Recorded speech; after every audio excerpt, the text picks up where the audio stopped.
Chẳng nhóm club bật nót bàn với cái tàu vì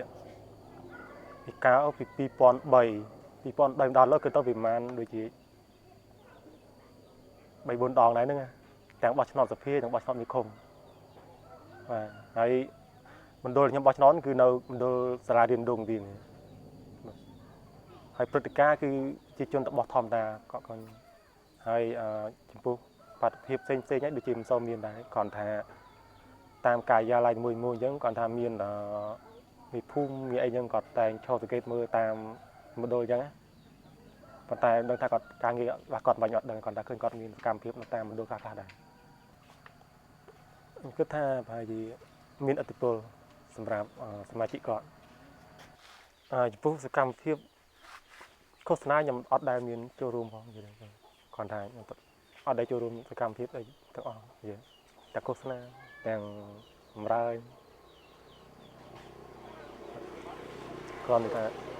còn để chơi room tập bóng nọt mùi thì phải chơi room mùi chung mùi ấy chẳng miền một phe nhóm miền đặc lá một phe nhóm mùi tiết ở cái chơi một năm nàng không thì và hay tôi cam phép ký có một miền nhựa này bằng cả Costa đôi mấy độ này cho nó đấy nữa và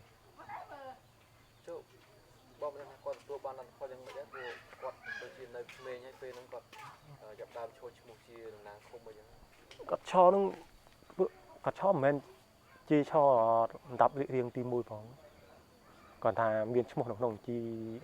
cho một bát nồi cái này cho một cái bát nồi oi á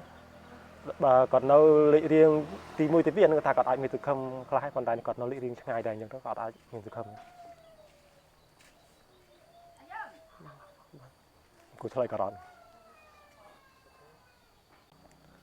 phổi bạn chúc cứ bạn ưu tiên gì trường ca đặt lại cho anh đang ở thứ ca bình mau người dân á đòi xa cái chọn vô hoặc cái ca nghi cả cái cam chẳng đâu chung một cái để thôi bong smart chất từ thuộc ca cho môi nó mặc đồ để tôi nó chụp sam kia gì nữa mình vô khơi tha provi cái ca nghi là chui đò sông cung hay ai phơi sông cung miền ca plei pro những cái dươngผมมาทายยังจังวิวัฒน์พุ่งคมจังคือมันก็ยังเคยสักกรรมเซ็งบ่หอถนัดนอมยังอันอายมีสัตว์นายไอ้เตอห้ามคอดเกย์ที่พรุ่งยังอับมีนายให้ยังอับมีตูนตีไอ้เตอจีไปกี่ได้พอตายแบบท่านยังจีผลิตจีใส่เรื่องเรือจีอัตบอดไอ้เซ็งตัวนึงtừng bơ bao cót ai ở con đừng luôn bàn khlaให้ยังอายแซงโยปีตำราการบ่จีโปรด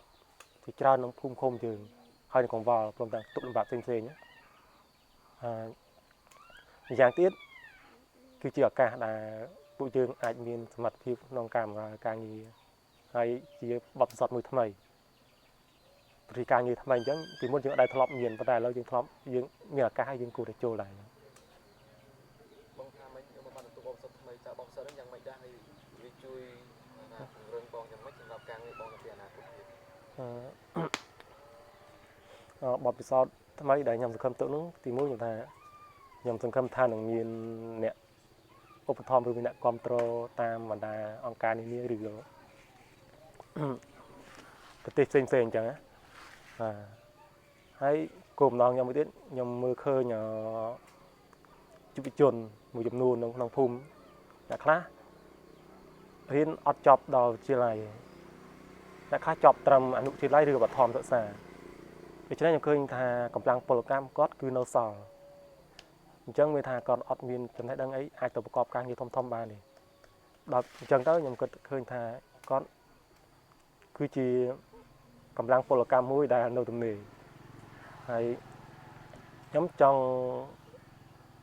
อุปมาก็ได้อันนี้ก็ได้สมัยวันย้อมมาถ่ายตอนมีองค์การหรือก็สถาบันนายอาจับรำหนึ่งกลุ่มรวมวันย้อมยังเลือกโยกนำไปเลือกโยกตะปรามองค์การทานน้องลำบากย้อมมียุบจุดดิจานได้เต็มเลยให้กูรบที่น่าดำไปโดยพวกกีนั้นมีระดับพิบดำไปประกอบการนี้เซ็งตั้งโรงบองเยอะนั่นจะไอ้บองไอ้จุยปฏิบัติโรงยังไม่ได้บอง កម្រងតកតងនឹងពង្រឹងសមត្ថភាពរបស់ពួកគាត់ខ្ញុំគិតថាមានតែជំនាញវគ្គខ្លីៗដូចជាជួសជុលម៉ាស៊ីនឬក៏រៀនជំនាញវគ្គខ្លីៗដែរបាទហើយមួយទៀតខ្ញុំគិតថាកីឡាដែលអាចធ្វើឲ្យពួកគាត់នឹងអាចមានលទ្ធភាពពង្រីកជីវភាពរបស់គាត់ដែរគាត់អាចមានសមត្ថភាពរៀននៅមហាវិទ្យាល័យប៉ុន្តែគាត់អាចចាប់យកជំនាញខ្លីៗហើយកីឡាខ្ញុំឃើញថាក៏អាចតាក់ទាញពួកគាត់ឲ្យជិះផុតពីគ្រឿងញៀនឬក៏លបែងពីលេខផ្សេងៗហើយការសាមគ្គីគ្នា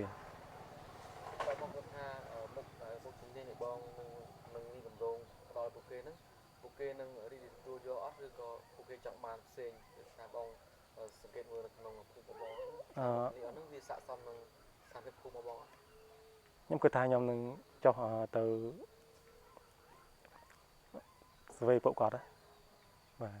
តើគាត់នឹងអាចមានលទ្ធភាពរៀនអ្វីហើយគាត់ចង់អ្វីបើសិនខ្ញុំបានទិន្នន័យហើយខ្ញុំនឹងលើកយកមកធ្វើជាអត្ថិភាពបណ្ដោយ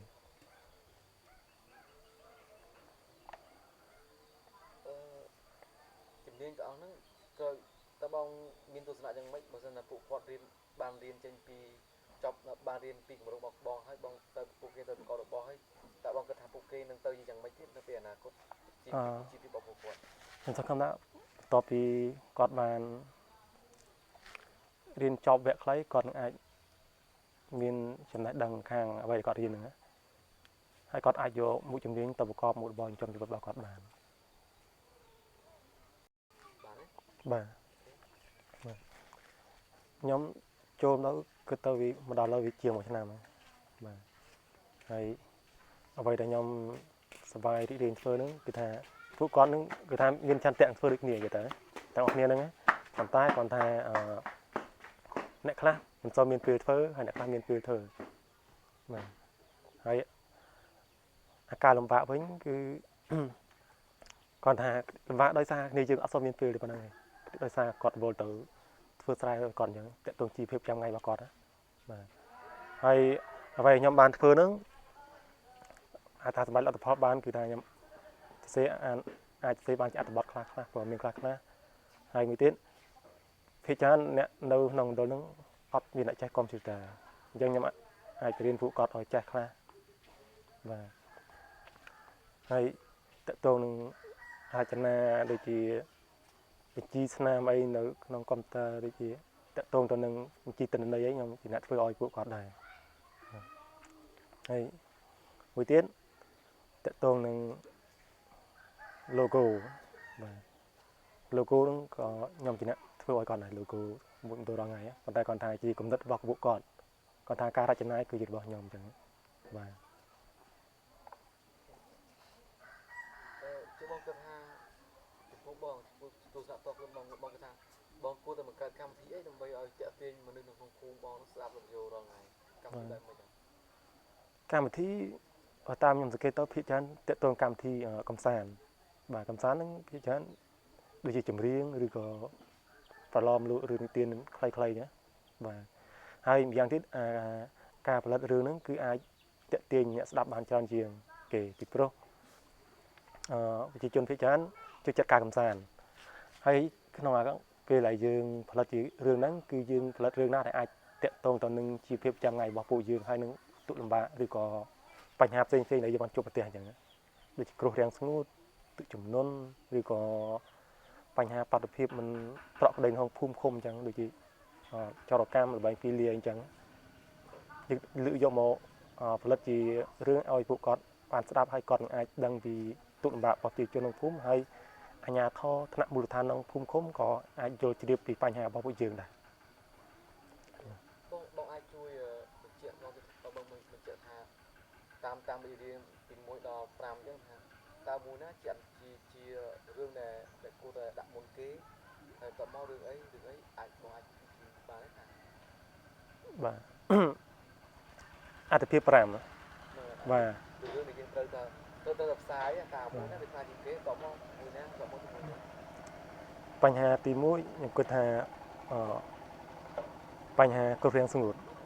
ពីព្រោះសឹង100ឆ្នាំប៉ុន្តែដល់ឡែកឆ្នាំនេះឃើញថាគាត់បានតិចបាទ còn lòng nó ở chỗ đó khai nó cứ riêng smooth nó tam thầm đá và hai nhầm trong chỗ nó thôi chỉ ăn được hiệp mùi đài và tí pí nhầm cười thà bánh hà bỏ dịp chuồn và dịp chuồn phía chán khơi thà con nó chấm nói phiêu liệt với cho tràn đôi chi nè khá tới từ vô phiêu liêng từ liền là bay thật xa anh chẳng hay mỗi tiết cả một co vừa hàng giả tập phim mình cầm thi sen đôi chỉ cầm thi bon tiền được càng nhắn xong tha group cầm thì ôi tập phim mình bon tiền rồi cái nó tay mình bắt được phim đi chấm vừa hàng xa đạt tập tiền như chẳng rồi bánh hai một tiết cứ bánh xì xoong cái tham miếng group thì cái lại hay mình chạy lên là bánh tăng vì cứ đó tăng vì mình tàu lại chạy lên là bánh rốt đau xong được trả mỗi tiết trong vì bánh hai từng liệp từ lọp vào như này bánh hai từng liệp từ lọp vào ní có chỉ bánh hai mỗi đại thừa rồi chỉ chôn nắng ai bỏ bong cho nó vậy đây chỉ vọc thò vào phụ dưỡng và chợ sẽ đánh được chỉ ca chầm lon bọt chầm riêng vì bỏ được tê được chỉ một vị cỏ rê đi cỏ thay như chẳng rồi được đi ca prai chồng vạn ra chấn na được gì ca prai các bạch rong quay đứng trong ca này có đi đọc phía đó đi lên viên được nó cầm thi xây được gì thị bồn tiền đấy đi cầm thi ở vàng thì chỉ phải đi lên viên thì chán có vô một vị thay vì anh chẳng tao được chầm riêng đây đọc phía vô một chú nó cầm thì bọn chú năm ấy đi âm viên của má được gì bọt chầm riêng bọt mai dương được gì rồng vông và tây ni xa là van làm đến ớt nhiên thì chân tam bọn mới vô vì thay được bọn được trơm bọt ấy xong vậy cục là cam được nông sọ tụi nó thì chân vô bọt thay nó vô một vừa chỉ bọt mai còn tay chẳng vạn chẳng bọt lên chẳng ấy nó thì bọt kìm rồi bọt vì bọt mai dương đạo miền dân đừng cái bánh hà mùi đại là thôi oi bây giờ ai bắt bong nữa tất nhiên bao giờ bà vậy đó có ông mình tôi tôi thay nhom ấp xong viên nhận na đã những ẩn phô lương nhom chẳng còn thay đặc biệt trong đó nhom anh miền sật cứ phải giang nó cả lạch vừa bảy mùi còn tay mình nhom lạch chặt là nhom su bong ôn tụi bây giờ nhom bong ôn một cái đôi nhom su bong ôn chết đôn chơi nó cả lạch chặt vừa bảy mùi đấy còn tay phía trên có ấp mình tôi có vô pro bà là chữ kháng ấp ấy đấy còn thay đây có được gì có control về có được control đây on take 4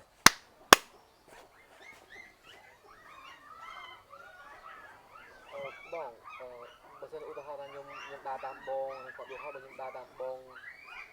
từ nay pê mà ngay được cả ngày đa tam bong pê là bong phơi tham chút mưa nữa và suy nhớ chung xong kiến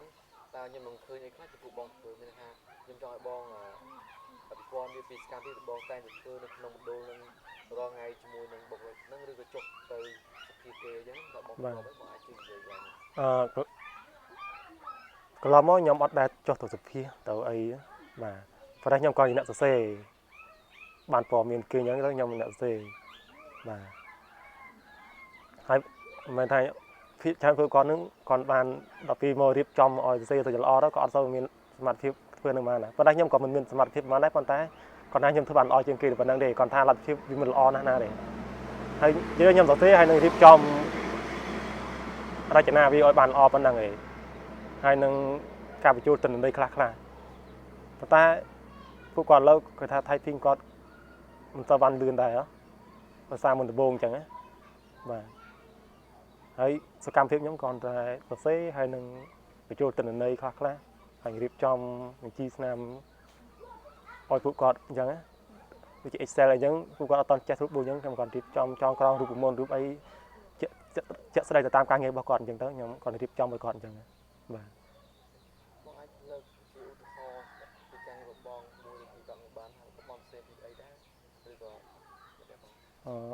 ដោយសារអត់តន់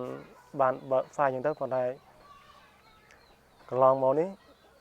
ខ្ញុំសរសេរបានពីអត្ថបទដែរបាទតកតងទៅនឹងផ្លូវនេះហើយបញ្ហានិយាយទៅបញ្ហាផ្លូវនេះហើយនឹងស្ពានមួយដែលទើបធ្វើឲ្យនៅស្ទឹងយើងនេះបាទហើយពួកគាត់ក៏សរសេរបានច្រើនដែរពីច្រើនពួកគាត់មានសមត្ថភាពសរសេរបានច្រើនដែរបាទតកតងទៅនឹងកសិកម្មតកតងទៅនឹងបរិស្ថានអីចឹងណាបាទហើយខ្ញុំក៏ចូលរួមសរសេរមួយគាត់ដែរអញ្ចឹងបាទបញ្ហាគឺថាជីវភាពរបស់គាត់នឹងភាគច្រើនអត់តន់ប្រសើរបាទជាក់ស្ដែងទាំងខ្ញុំទាំងអីចឹងអត់តន់ប្រសើរឡើយបាទដោយសារគាត់អត់មានមុខរបរអ្វីក្រៅពីកសិកម្មហើយអញ្ចឹងទៀតសោតកសិកម្មរបស់គាត់នឹងក៏មិនបានល្អដែរ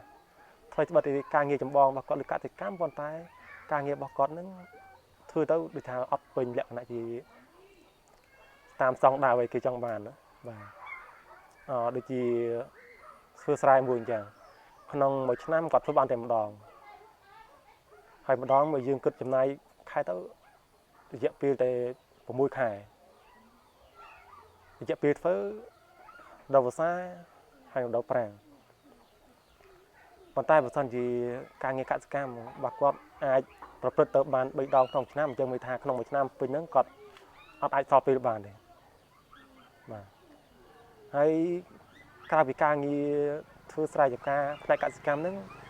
ផ្នែកផ្សេងទៀតដូចជាចិញ្ចឹមសត្វដាំបន្លែបង្ការផ្សេងហ្នឹងក៏អត់ទាន់មានលក្ខណៈល្អប្រសើរដែរបាទដោយសារអត់មានបច្ចេកទេសគ្រប់គ្រាន់ក្នុងការធ្វើអ្វីគាត់ធ្វើនឹងនិយាយរួមគឺការងាររបស់គាត់នឹងជាការងារដែលពឹងលើយថាហេតុបាទហើយជាការងារដែលប្រើទម្លាប់តាំងពីបុរាណរហូតដល់ឥឡូវប៉ុន្តែដល់ពេលសម័យឥឡូវនេះក៏អត់ទាន់មានបច្ចេកទេសក្នុងការធ្វើការងារដែលជាកម្មវិធីថ្មីរបស់អង្គការផ្សេងៗដែលគេមកចុះបរៀនអញ្ចឹងគាត់អត់ទាន់អនុវត្តបានគ្រប់គ្រាន់ទេបាទនេះគឺជាបញ្ហាចម្បងមួយដែរបាទឃើញថាប្រជាពលរដ្ឋហ្នឹងគាត់មានសំណុំពរពីថ្នាក់ដឹកនាំក៏ដូចជាអាជ្ញាធរមូលដ្ឋានបាទជាក់ស្ដែងឆ្នាំនេះឃើញថាភូមិយើងបានទទួលបានបន្លាយទឹកមួយដែរសង្ឃឹមថាផ្គត់ផ្គង់ស្រូវដល់ភាសាបានឆ្នាំហ្នឹងណាបាទហើយបន្លាយហ្នឹងគឺជាជំនួយរបស់អង្គការទំនាបបឹងទន្លេសាបជំនួយបឹងទន្លេសាបបាទហើយបន្លាយហ្នឹងទើបប្រើប្រាស់បានឆ្នាំនេះកន្លងមកឆ្នាំមុនអត់ទាន់មានទេអញ្ចឹងចាប់ផែពីឆ្នាំនេះតទៅសង្ឃឹមថានឹងប្រជាពលរដ្ឋនឹងមានទឹកប្រើប្រាស់គ្រប់គ្រាន់ប៉ុន្តែខ្ញុំជឿថាបន្លាយហ្នឹងអត់អាចផ្គត់ផ្គង់ស្រូវបានទូទាំងឃុំបានទេបាទព្រោះបន្លាយវាតូចដែរវាអត់អាចបន្លាយមានតែមួយអត់មានបន្លាយឲ្យបែងចែកទៅតំបន់ផ្សេងអញ្ចឹងណាបាទគាត់ថាជាបញ្ហាមួយដែលជួយសម្រាលបន្ទុករបស់ប្រជាជនមួយចំនួនដែលស្ថិតនៅតាមស្រែដែលមានដីស្រែនៅតាមដងបន្លាយប៉ុណ្ណឹងឯងប៉ុន្តែស្រែនៅឆ្ងាយនេះវាអត់អាចទៅរួចទេបាទចំពោះឥទ្ធិពលខ្ញុំគិតថាខ្ញុំអត់មានទៅលើគាត់ទេបាទប៉ុន្តែបើតកតមួយសមត្ថភាពខ្ញុំប្រហែលជាអាចមានខ្លះបាទប៉ុន្តែបើសិនជាមានឥទ្ធិពលខ្ញុំអាចយកសមត្ថភាពរបស់ខ្ញុំទៅអាចពង្រឹងពួកគាត់ឲ្យស្វែងយល់ពីបញ្ហាតកតទៅជីវភាពយ៉ាងណារបស់គាត់បាទប៉ុន្តែបញ្ហាដែលចម្បងគឺថាខ្ញុំអត់មានឥទ្ធិពលអញ្ចឹងបាទបងបញ្យល់ពួកគាត់មិនដែរបាទបងនឹងបញ្យល់ពួកគាត់យ៉ាងម៉េចដែរខ្ញុំបញ្យល់ឲ្យពួកគាត់នឹងស្វែងយល់ពីតកតសុខភាពអញ្ចឹងទៅតកតជីវភាពចាំថ្ងៃតើគួរធ្វើយ៉ាងណាខ្លះដើម្បីឲ្យការងារតកតជីវភាពចាំថ្ងៃរបស់យើងនឹងរីកប្រសើរឡើងជាពិសេសការងារតកតនឹងកសិកម្មអញ្ចឹងទៅទោះបីថាខ្ញុំអត់មានជំនាញកសិកម្មប៉ុន្តែខ្ញុំអាចមានលទ្ធភាពដើម្បីស្វែងរកឯកសារឬក៏ជំនួយផ្សេងមកអភិវឌ្ឍពួកគាត់បានទោះបីថាខ្ញុំអត់ចេះផ្នែកកសិកម្មក៏ដោយចំពោះការហែគណៈបកខ្ញុំគិតថាទោះបីជាហែច្រើនមានការចូលរួមច្រើនណាស់ក៏ដោយប៉ុន្តែខ្ញុំមិនសង្ឃឹមថាអ្នកដែលហែនឹងបោះឆ្នោតឲ្យគាត់ទេជឿយ៉ាងបង បាទសំខាន់គឺគាត់ចង់បោះណាដែលគាត់ពេញចិត្តបោះបាទគឺថាការចូលរួមបោះឆ្នោតរបស់យុវជនខ្ញុំសង្ឃឹមថានឹងផ្ដល់អត្ថប្រយោជន៍នៅអ្វីដែលគាត់ចង់បានបាទទោះបីជាប្រជាពលរដ្ឋខ្លះគាត់នៅមានទស្សនៈមួយថាខ្លាចរបបចាស់វើវិញអញ្ចឹងទៅគាត់មានការភ័យខ្លាចប៉ុន្តែក៏មានប្រជាជនជាច្រើនដែលស្វែងយល់ថាអ្វីដែលល្អអ្វីដែលអាក្រក់ហើយគាត់នឹងអាចស្វែងយល់ថាអ្វីដែលខុសអ្វីត្រូវហើយគាត់និយាយទៅគាត់មានសិទ្ធិសម្រេចរបស់គាត់ច្បាស់លាស់ បងហេតុអីបងនិយាយថាអ្នកដែលចូលរួមខែហ្នឹងមិនបានបោះឆ្នោតឲ្យមិនបានគាត់នៅដល់គាត់មិនប្រកាសបោះឆ្នោតមិនបានគាត់ទៅចូលរួមទៀត ព្រោះខ្ញុំធ្លាប់មានបទពិសោធន៍ហើយគ្នាខ្ញុំមួយចំនួនក៏ធ្លាប់និយាយប្រាប់ថាអ្នកខ្លះហែចូលរួមដើម្បីបំពេញបំណងរបស់ថ្នាក់ដឹកនាំអញ្ចឹងបាទឲ្យថាមើលទៅឃើញភាពអ៊ូអរអញ្ចឹងទៅហើយអ្នកខ្លះដោយសារឃើញពីគុណសម្បត្តិឬក៏បានលៀបសការៈផ្សេងៗអញ្ចឹងក្នុងពេលហើយខ្ញុំក៏សុខចិត្តស្ម័គ្រចិត្តទៅអញ្ចឹងទៅបាទជាក់ស្ដែងគឺអញ្ចឹងមែនខ្ញុំឃើញបាទធ្លាប់មានកាលហ្នឹងឆ្នាំ2008រវាងគណៈបកប្រជាជនហើយគណៈបកហ៊ុនស៊ិនប៉ៃហ្នឹងបាទ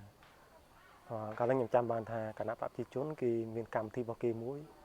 គេជួបជុំសមាជិកគេនៅចុងភូមិបាទហើយគណៈបកហ៊ុនស៊ិនគេមានកម្មវិធីមួយរបស់គេមួយដែរគឺគេហែតាមដងផ្លូវហ្នឹងដល់ពេលដល់កន្លែងហ្នឹងទៅវាប៉ះគ្នាប៉ុន្តែប៉ះដោយថាសំឡេងរំខានរបស់សំឡេងខុសសារៈអញ្ចឹងបាទហើយអញ្ចឹងក៏មានការប្តឹងផ្តល់ពីគណៈបកប្រជាជនថាគណៈបកហ៊ុនស៊ិនប៉ៃហ្នឹងធ្វើការឃោសនាដោយមានសំឡេងរំខានដល់ពួកគាត់ដែលកំពុងតែជួបជុំសមាជិករបស់គាត់ដែរបាទបញ្ហាគឺអញ្ចឹងប៉ុន្តែខ្ញុំអត់បានដឹងលម្អិតថាបញ្ហាយ៉ាងណានេះគាត់តែខ្ញុំដឹងពីក្រៅប៉ុណ្ណឹងនិយាយទៅចំពោះសាច់រឿងដែលគេបានផលិតហ្នឹងខ្ញុំអត់បានចូលរួមដែរគាត់ថាអ្វីគេផលិតគឺតាក់ទងទៅនឹងជីវភាពចាំថ្ងៃរបស់ប្រជាជនតាក់ទងភាពគ្រោះរាំងស្ងួនហើយនឹងការស្វែងរកដំណោះស្រាយយើងនិយាយសង្ខេបសាច់រឿងហ្នឹងទៅបាទ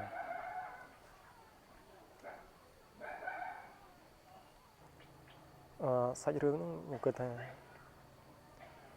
គឺជាផ្នែកមួយដែលធ្វើអ្នកក្នុងភូមិហ្នឹងបានស្វែងយល់ពីទុក្ខលំបាកឬក៏ពីបញ្ហារបស់គាត់និយាយទៅខ្ញុំនិយាយទៅកើតនៅឆ្នាំ1983ហើយតាំងពីតូចមកខ្ញុំ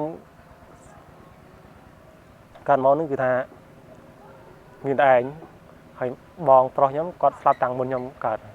បាទអញ្ចឹងមានថាខ្ញុំកើតមកអត់មានបងប្អូនឡើយបាទម្ដាយខ្ញុំគាត់គឺជាកសិករហើយពួកខ្ញុំគាត់ក៏ជាកសិករដែរប៉ុន្តែពួកខ្ញុំគាត់ស្លាប់នៅឆ្នាំ99បាទចំពោះស្ថានភាពគ្រួសារខ្ញុំគឺថាបាទកាលពីដើមមកនិយាយទៅថាទោះបីខ្ញុំក្រមែនប៉ុន្តែខ្ញុំអត់មានថាជួបការលំបាកអ្វីទេថាគាត់ក្រមែនប៉ុន្តែគាត់ផ្គត់ផ្គង់ខ្ញុំរៀនសូត្របានច្រើននិយាយទៅដូចគេអ្នកមានដែរបាទបើនិយាយពីអតីតកាលទៅមកភូមិនេះអ្នករៀនគឺមានតិចបាទការចំនួនខ្ញុំបាទហើយក្រោយមកទៀតនៅឆ្នាំខ្ញុំចាំបានដល់97សំបីនៅខាងខ្ញុំសាលាបឋមសិក្សាអត់មានដល់ថ្នាក់ទី6ណាបាទហើយទី5កាលហ្នឹងមានត្រឹមទី5ទេហើយខ្ញុំហ្នឹងរៀនបានដល់ថ្នាក់ទី4ទៅរៀននៅផ្សារមានថាតថ្នាក់ទី5ដល់ហ្នឹងទៀតណាបាទការចំនួនហ្នឹងសំបីបឋមក៏គេប្រឡងចូលដែរមានថាប្រឡងចូលអនុវិទ្យាល័យអត់ដូចរងថ្ងៃគេហៅឈ្មោះឡើងហើយសំបីកាលហ្នឹងខ្ញុំធ្លាប់ធ្លាក់ថ្នាក់ទី5ម្ដងធ្លាក់បាទធ្លាក់អញ្ចឹងទៅរៀនបណ្ដោទៀតបានជាប់ទៅឡើងថ្នាក់ទី6កាលហ្នឹងកន្លេះគេរាប់ពីទី6ដល់ទី8កាលហ្នឹងបាទ ឆ្នាំណាដែរ ឪពុកខ្ញុំគាត់ស្លាប់ហ្នឹងស្លាប់ដោយសារជំងឺបាទនៅឆ្នាំ1999គាត់ស្លាប់ទៅគាត់មិនតន់ជាចាស់ប្រហែលណាទេហើយគាត់ជាកសិករហើយមួយទៀតគាត់ក៏ជាគណៈកម្មការវត្តដែរបាទ ចុះជាភាពបងនៅពេលដែលបងនៅជួបជុំគ្រួសារទាំងឪពុកទាំងម្ដាយបងនៅអត់តន់និច្ចកម្មទៅតើជាភាពបងពេលហ្នឹងមិនដែរហើយប្រគិតទៀតមកឥឡូវហ្នឹងយ៉ាងម៉េចដែរ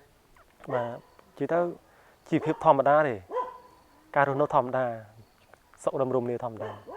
ទោះបីជាការគ្រប់គ្រងបានតាមតម្រូវការក៏ដោយប៉ុន្តែការរស់នៅជួបជុំឪពុកម្ដាយគឺថាមានភាពកក់ក្ដៅល្អស្រួលអត់មានទុកប៉ុន្តែក្រោយពេលគាត់ស្លាប់ទៅក៏មានអារម្មណ៍ថាឯកោដែរហើយមានអារម្មណ៍ថាដូចបាត់ទីពឹងមួយដែរ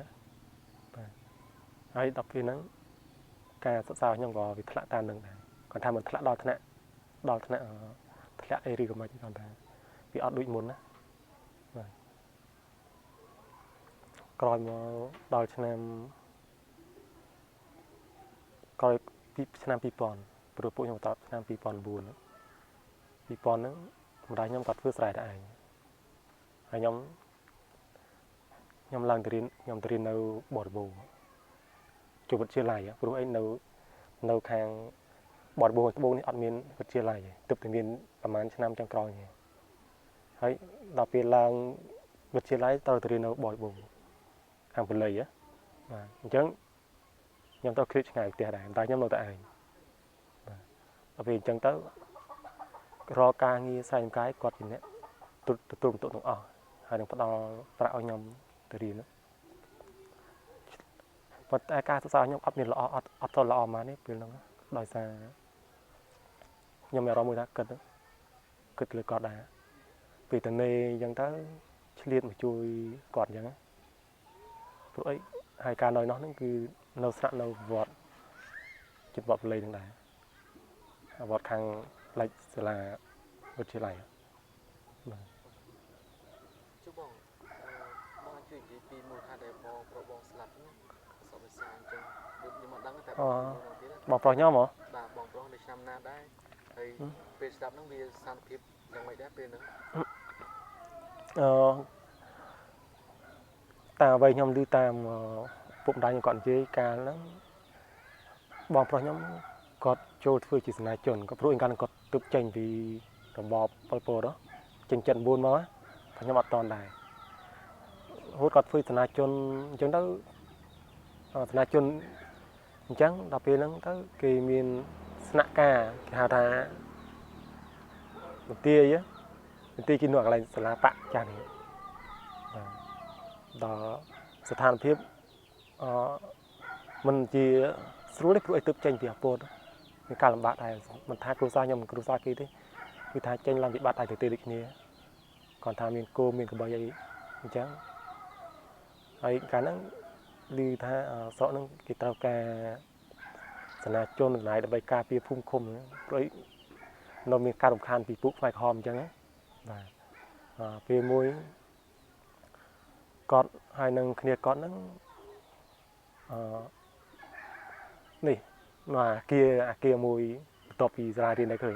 បាទអាគារថ្មីហ្នឹងតែតែទើបជួសជុលឲ្យចាស់ដូចគ្នាទេនៅទីពេទ្យចាស់ហ្នឹងដល់អញ្ចឹងទៅដោះក្របគ្នាគាត់ហ្នឹងដោះក្របមិនទេដោះក្របបែកហ្នឹងដោះក្របបែកទៅក៏ផ្ទុះហើយផ្ទុះហ្នឹងស្លាប់អស់3នាក់ហើយចំណុចហ្នឹងអ្នកដោះនឹងមួយហើយស្រីម្នាក់ហើយបងខ្ញុំប៉ុន្តែបងខ្ញុំគាត់ថាគាត់ទៅពេលអត់តាន់និយាយទៅសង្គ្រោះអត់តាន់កាលហ្នឹងព្រោះគាត់នៅឆ្ងាយពីគេដែរបន្តិចដែរគេថាត្រូវគាត់ថាត្រូវកន្លែងហ្នឹងក្របបែកហ្នឹងអាទៀតត្រូវហ្នឹងជូនចិត្តដល់ពេទ្យដែរប៉ុន្តែអត់ដល់ពេទ្យគាត់ស្លាប់ប៉ុន្តែក្នុងការព្រឹត្តិការណ៍ហ្នឹងគឺមានស្លាប់ប្រហែល2នាក់គឺថាស្លាប់ខ្វល់ដល់អត់មានសាច់ដល់2នាក់ហ្នឹងអ្នកនៅចិត្តអ្នកដែលដោះហើយនឹងស្រីអ្នកនៅក្បែរហ្នឹងដែរ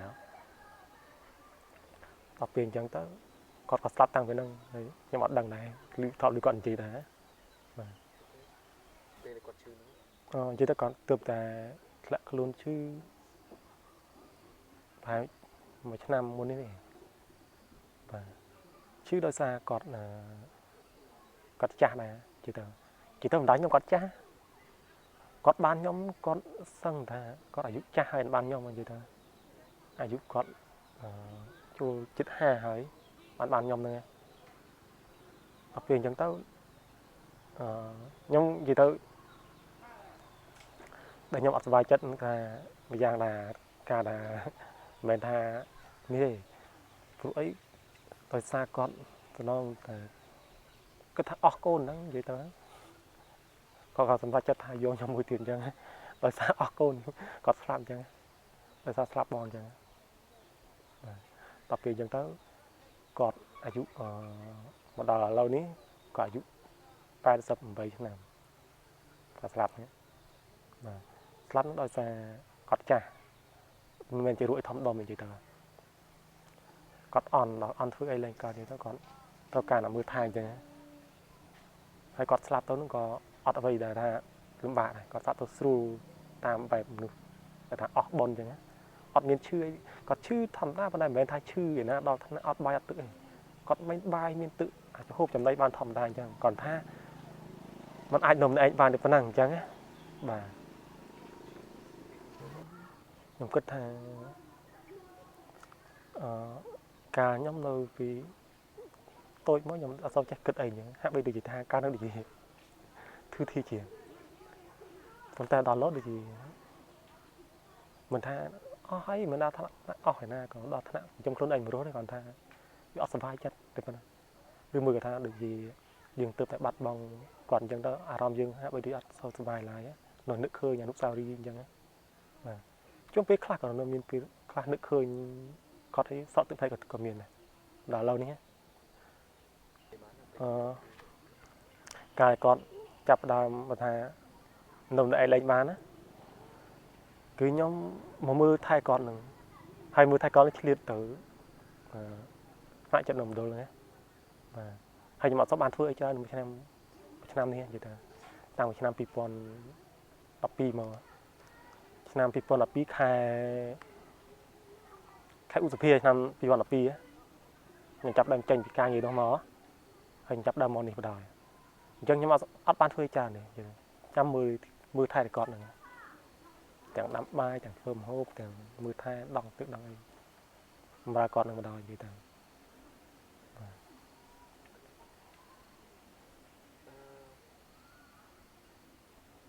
មួយទៀតតើពេលចុះពេលបងនៅម្នាក់ឯងអញ្ចឹងបងមានអារម្មណ៍មិនដែរកូនមកទាំងឯងអញ្ចឹងអូនិយាយទៅអារម្មណ៍វាថាអត់វាថានៅកើតទេគាត់ថាវាអត់តន់មានអ្វីគឺថាអត់តន់កក់ក្ដៅឡើយឬមួយក៏យើងថាយើងអត់តន់សម្របខ្លួនបានឡើយបាទប៉ុន្តែខ្ញុំអាចគិតថាខ្ញុំអាចនៅបានគាត់ថាពេលនេះខ្ញុំថាសម្របខ្លួនអត់តន់បានគាត់ថាមិនបានហើយប៉ុន្តែគាត់ថាយើងនៅមានក្តីសម័យច្រើនឡើយ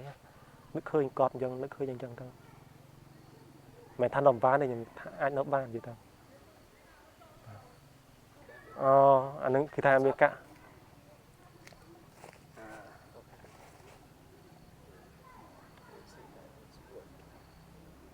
Rolling. You want to take 6? Okay. ពេលហ្នឹងបងនៅតែឯងតើអ្នកខាដូចជាផ្សេងនៃភូមិអញ្ចឹងបាទគាត់យកចិត្តទុកដាក់យ៉ាងម៉េចដែរពូបងបាទនៅតែមានអ្នកយកចិត្តទុកដាក់ឃើញថាអ្នកចិត្តខាងគាត់យកចិត្តទុកដាក់ហើយដូចជាជាក់ស្ដែងអញ្ចឹងកូនបងស្រីយ៉ាងនេះអញ្ចឹងទៅគាត់ទៅនេះអញ្ចឹងគាត់ឲ្យកូនគាត់អីមកនៅលេងជាមួយខ្ញុំទាំងយប់ទាំងថ្ងៃអញ្ចឹងយប់ឡើងអត់ស្ងាត់ដែរនិយាយទៅហើយដូចជាការផ្ដល់សំបីតែម្ហូបស្អីហ្នឹងក៏គាត់ផ្ដល់ឲ្យពេលខ្ញុំទៅមកពីនេះអញ្ចឹងធ្វើអញ្ចឹងគាត់ក៏ផ្ដល់ឲ្យអញ្ចឹងហើយទាំងផ្សេងអញ្ចឹងគាត់យកចិត្តទុកដាក់ដែរហើយគាត់ចុះឲ្យស្វែងរកហើយមានភូមិអីអត់តាន់ដែរនិយាយមានភូមិបងចដូនមួយមានភូមិពីភូមិដងយើងហ្នឹងគាត់ក៏ទៅបងចដូនមួយខ្ញុំដែរនិយាយទៅបើការទទួលភាពកក់ក្ដៅពីអ្នកអត់ទេខ្ញុំមិនវាបញ្ហាទេសុំវិញពីសំណាក់អង្គការ NGO វិញ đi ở toàn miền phía chán ông ca ăn chỗ đi thì toàn phía chán cái ông ca ăn chỗ cái chui chui phía chán chôn rồng cua rồi សម្រាប់ជាជនធម្មតាដូចជាអត់សូវមានផងដូចអត់តមានអាជ្ញាធរនិយាយពីរឿងតាក់ទងដីធ្លីទេគាត់ថាខ្ញុំបានធ្វើប្លង់ដីហើយការដែលសម្ដេចគាត់ចុះឲ្យកម្មសិទ្ធិមកចុះជួយធ្វើឲ្យជាជនហ្នឹងប៉ុន្តែតែធ្វើអត់ហើយធ្វើបានមួយចំនួនអញ្ចឹងសម្រាប់ខ្ញុំដោយសារខ្ញុំមានដីខ្ញុំមាននៅតំបន់ផ្សេងៗមួយគ្នាអញ្ចឹងហើយនៅសក់ទឹកផុសផងនៅសក់បយបូផងអញ្ចឹងទៅគាត់ធ្វើប្លង់គាត់ថាមានធ្វើប្លង់ឲ្យចេញប្លង់ឲ្យអញ្ចឹងប៉ុន្តែអត់តង់គ្រប់ដីឡើយប្លង់ហ្នឹងដោយសារអស់ឆ្នោតយើងគេផ្អាក់ដំណើរការហ្នឹងណាបាទតាក់ទងប្លង់ដីហើយអញ្ចឹងតែអាជ្ញាធរទាំងថ្នាក់ដឹកនាំអីដូចអត់មានពើអត់ជិះទៅក៏អត់មានដែលសួរអីពីរឿងដីហ្នឹងផងជិះទៅបាទបាទយើងតាក់ទងបញ្ហាហ្នឹងខ្ញុំគិតថាពេលឡើងវិទ្យាល័យគឺខ្ញុំសប្បាយចិត្តមែនទែនព្រោះទី1ខ្ញុំគិតថាបានស្គាល់មិត្តភក្តិច្រើនខ្ញុំគិតថាខ្ញុំបានឡើងទៅកន្លែងមុខស្គាល់គេច្រើនណាយ៉ាងខ្ញុំស្គាល់គេច្រើនមែនគេថាសប្បាយចិត្តមែនទែនពេលឡើងកន្លែងហ្នឹងណាបាទហើយបានស្គាល់គេច្រើននិយាយទៅមកស្រុកបយបូសឹងថាខ្ញុំស្គាល់គ្រប់កន្លែងទាំងអស់បាទព្រោះអីកាលហ្នឹងសាលាវិទ្យាល័យមានតែមួយដោយសារអញ្ចឹងផងបាទដល់ពេលអញ្ចឹងខ្ញុំមានឱកាសស្គាល់គ្រប់កន្លែងក្នុងស្រុកបយបូគ្រប់ភូមិគ្រប់ឃុំបណ្ដោយបាទហើយការនិយាយការសិក្សាវិញខ្ញុំសិក្សានិយាយទៅមិនបានល្អប៉ុន្មាននិយាយទៅបាទព្រោះកាលហ្នឹងវាយើងធំហើយបាទដោយសារធំហើយអញ្ចឹងយើងអត់ទាន់មានអារម្មណ៍បួលប៉ុន្មានទេបាទទីមួយយើងគិតទៅរឿងដើរលេងខ្លះៗអញ្ចឹងទៅហើយយើងនិយាយត្រង់ម្ដងហ្នឹងហើយគិតទៅរឿងស្អីខ្លះៗអញ្ចឹងទៅប៉ុន្តែខ្ញុំនៅតែរៀនអញ្ចឹងគាត់ថាវាអត់សូវបានល្អដូចកាលយើងនៅនោះបាទហើយមួយទីអាការហើយខ្ញុំជឿច្រើនខ្ញុំក៏មានពេលខ្លះខ្ញុំកិច្ចសាលាដែរកិច្ចដោយសារខ្ញុំហើយកាលខ្ញុំចូលចិត្តកីឡាផងចូលចិត្តតបបាល់តបអីហ្នឹងទៅកិច្ចសាលាតបបាល់លេងបាល់លេងអីចឹងបាទហើយមួយទៀតអានឹងថាអវត្តមាននៅសាលាខ្លះជួនកាលឆ្លៀតពេលមកជួយច្រូតជួយស្ទូងអញ្ចឹងបាទអានឹងការសិក្សារបស់ខ្ញុំនៅវិទ្យាល័យអាហ្នឹងប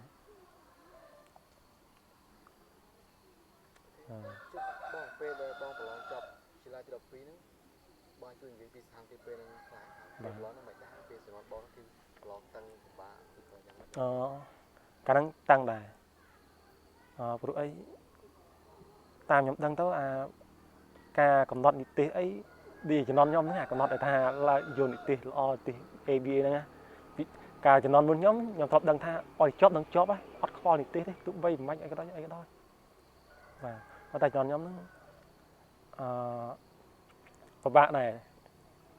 ព្រោះអីខ្ញុំត្រូវកាលហ្នឹងមានប្រឡងនៅនេះទៀតប្រឡងនៅខេត្តមកខេត្តកំពង់ឆ្នាំងប្រឡងនៅមណ្ឌលស្រាមរត់តែមួយគត់ឯកាលហ្នឹង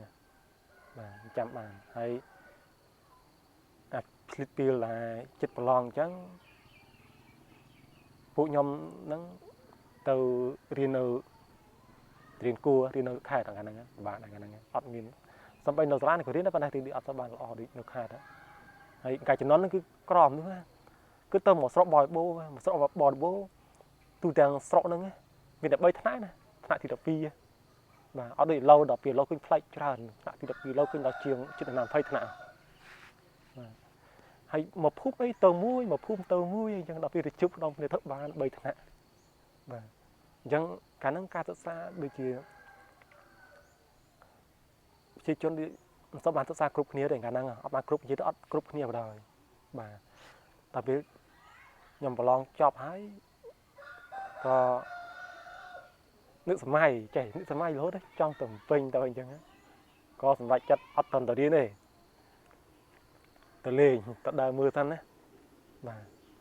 ទៅមើលស្ថានភាពនៅពេញហ្នឹងមិនហ្នឹងតពេលអញ្ចឹងទៅហើយអត់មានអាហារូបករណ៍ផងកាលហ្នឹងចេះទៅសួរសាលាគេទៅថ្លៃដែរហ្នឹងអត់មានលុយរៀនទេប៉ុន្តែដល់ពេលអញ្ចឹងទៅមកភូមិហ្នឹងទៅបាន2នាក់កាលហ្នឹង ហើយនិយាយទៅមកភូមិអ្នកដែលស្គាល់ចូលទឹកដីតែថាចូលរៀនពេញមិនវងគឺខ្ញុំទាំងឯងមកភូមិនេះក្រោយមកអត់ចេះមានបន្តបន្ទាប់អញ្ចឹងហើយដោយសារชอบខ្ញុំឆ្លៀតបកទៅក្រោយវិញឆ្លៀតទៅអញ្ចឹងទៅក៏ទៅជួបអាសាលាមិនសាលារៀនណាដូចអាវិជ្ជាមណ្ឌលគេរៀនបងថ្លៃមួយខែហ្នឹងបាទហើយរៀនកុំព្យូទ័រហ្នឹងកុំព្យូទ័រគាត់អត់ស្គាល់កុំព្យូទ័រហ្នឹងបានឃើញគាត់ឃើញកុំព្យូទ័រទៀតសុបាយបានស្គាល់កុំព្យូទ័រលើកទី1ហើយកាលវិញហ្នឹងដូចជាកុំព្យូទ័រអត់តន់ទំនើបឡើយអាពួកអាធំហ្នឹងបាទទៅរៀនកុំព្យូទ័រហ្នឹងទៅរៀនទៅវាបានចេះត្រឹមWordហ្នឹងចេះតែWord ជីវិតចេះអត់អស់ទៀតចេះដល់ពេលហើយជិះកង់មួយហ្នឹងនៅវត្តណាឡំវត្តលង្កាចេះទៅជិះកង់អញ្ចឹងទៅឃើញកន្លែងមួយគេជ្រើសរើសអ្នកវាយអត្ថបទឬវាយអត្ថបទអាកន្លែងរោងពុំគេហ្នឹងខ្ញុំក៏ដាក់ទៅដាក់ហ្នឹងមិនមែនដាក់នេះទៀតដាក់ហ្នឹងមិនមែនជាប់ទេសុំគេចូលបណ្ដោយអត់ជាប់ទេកម្មពិតគេអត់យកទេយើងយឺតដែរគេដាក់ទៅក៏សុំគេចូលអត់ជាប់ទេប៉ុន្តែចេះគេក៏មិនខោហៅយើងណាពេលយើងដាក់ហ្នឹងប៉ុន្តែយើងចេះខលទៅគេវិញខលសួរគេមិនដល់ពេលហ្នឹងចុះគេក៏អោយទៅអត់ចេះធ្វើតេស្តទៅគេអោយវាយអត្ថបទវាយអត់អស់ឲ្យគេផងអត់គ្រប់ឲ្យគេអញ្ចឹងក៏សុំគេនៅនឹងទៅសុំគេរៀននឹងផងហើយទៅកោយគេផងប៉ុន្តែទៅកោទេនិយាយទៅក៏ទេនៅរៀនមួយគេហ្នឹងធ្វើគេតិចហើយគេអោយកន្លែងស្នាក់នោះឲ្យបាយដែរហ្នឹងគឺថាស្រួលដែរបានរៀនហ្នឹងហើយកុំព្យូទ័រខ្ញុំចេះគេចាន់ចេះនៅកន្លែងរោងពុំហ្នឹងហើយបាទរហូតដល់ឆ្នាំ2007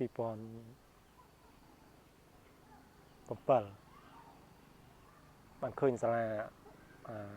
ប្រាំងសាលាហ្នឹងបាទសាលា CIIT ឈ្មោះវាមជ្ឈមណ្ឌលខ្ញុំចង់ភ្លេចឈ្មោះទៀតណាប៉ុន្តែខ្ញុំមានវាវែងពេកខ្ញុំចង់ភ្លេចទៀតណាគាត់ថាភិកចិនហៅកាត់ CIIT បណ្ដោយបាទប៉ុន្តែឈ្មោះពេញមានបាទហើយដល់អញ្ចឹងទៅដាក់ពាក្យហ្នឹងជាប់ហើយមុនទៅពេលខ្ញុំជាប់ហ្នឹងខ្ញុំប្រាប់មុនដងណាខ្ញុំដាក់នៅអង្គការនេះជាប់ដែរបាទអង្គការមនុស្សលោកថ្មីដល់ពេលស្របពេលជាមួយគ្នាហ្នឹងជាប់ហ្នឹងអាខាងសាលាគេក៏ទេហៅខ្ញុំទៀតហៅដល់ខ្ញុំក៏សម្រេចចិត្តចូលតែអង្គការនេះព្រោះថាខ្ញុំបើសិនតែខ្ញុំនៅធ្វើអង្គការហ្នឹងប្រហែលខ្ញុំអត់មានចំណេះដឹងថែមទៀតទេប៉ុន្តែខ្ញុំទៅរៀនប្រហែលខ្ញុំអាចមានចំណេះដឹងបន្ថែមជាងមុនណាបាទដល់ពេលអញ្ចឹងទៅគឺថាមែនដូចអ្វីខ្ញុំចង់បានមែនគឺថាខ្ញុំអាចចេះដឹងច្រើនជាងមុនមែនសូម្បីនិយាយបកវិញពីដើមខ្ញុំអត់ដែលរៀនអង់គ្លេសខ្ញុំរៀនបារាំងកាលខ្ញុំរៀនណាខ្ញុំទើបតែរៀនអង់គ្លេសនៅ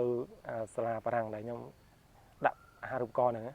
បាទយើងខ្ញុំក៏បានចេះអង់គ្លេសខ្លះៗនៅកន្លែងហ្នឹងហើយពីមុនខ្ញុំរៀននៅបារាំងរៀននៅសាលាបាទដល់ពេលរៀននៅហ្នឹងចប់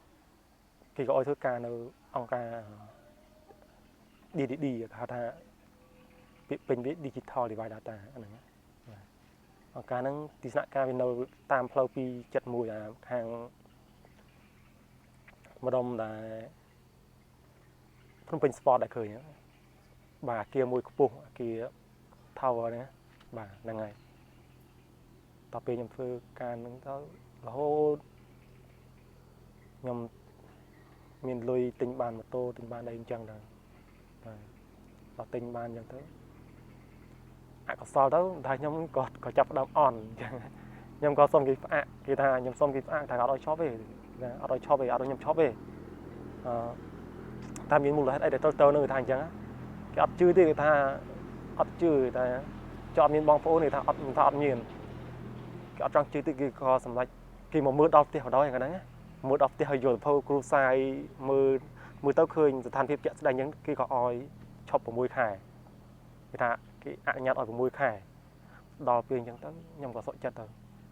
ប៉ុន្តែដល់ពេលលើសពី6ខែ nó ở toàn xã phan thì đó còn cầm to là hôn đòn lâu này mà còn ta còn thà lỡ đi nhưng mà tha kỳ mình oi nhom tờ vinh cứ giang na bên đây còn ta nhưng mà toàn đại tiện tuần là kỳ vinh trắng á và hay bánh hai cứ chẳng bánh hai bao nhom á và ពេលហ្នឹង chứ đó nhưng mà tôi chả làm hay nhưng cứ ta phải chẳng miền để gì cả tình phải dong rồi cả bởi vì dong mới nữa miền sau đấy nhom cả bỡ mới là nhiều thôi nhưng chưa ta miền phụ lùi còn ta tây không khang lư bao nhiêu đăng thì còn đăng thì tha nông đồ bờ lon nữa á và hay là ca cục bị dong cục ấy nữa á nhưng cái thang cá nó được chứ anh ta tập tay trường lâu phỏng nhưng cái tờ được chỉ phụ lùi trường lâu phỏng nó đâu mới tao khơi tam chùm vinh thì clear ấy khơi miền ca diêm ca mấy còn bà ót ai khơi này nè đọt bị cao ấy vô bị dong đòi đò tục đòi anh chẳng á cònแต่แล้วđược khơi bật lọ còn tại phía trên cái đại cái ói phía trên cái ói tam sòn sọt mũi chi Reno CILT CIT IT gì đó បងអាចជួយនិយាយមកនិយាយតាមស្រួលមកទៅមកនិយាយកាត់មកបត់ណាមុខជាដែលខ្ញុំរៀននៅសាលាជួយនិយាយពីបាន mũi chi đặc nhầm riêngនៅសាលា CIT ហ្នឹងគឺមួយជាតកតងព័ត៌មានវិទ្យាហើយនឹងចំណេះដឹងទូទៅបាទចប់បានបញ្ចប់ពីដោយបានទទួលសញ្ញាបត្រផងដែរ Can we change frame? I'm not finished yet about